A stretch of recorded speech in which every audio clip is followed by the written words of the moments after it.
वो क्या चीज है जो बांधने के बाद भी चलती है?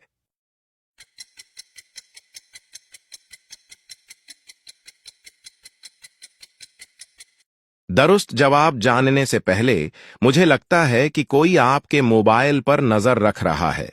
इसे जानने के लिए सबसे पहले उस तीर के निशान को क्लिक करें और फिर इस मोर वाले बटन को क्लिक करें। अगर तो कोई सुर्ख ऐप दिखाई दे तो उसे फौरन डिलीट करें। दुरुस्त जवाब है घड़ी। वो क्या है जिसको 20 लोग मिलकर भी नहीं उठा सकते?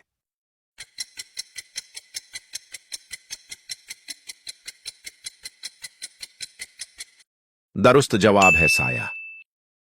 वो कौन सा गेट है जिससे कोई दाखिल नहीं हो सकता?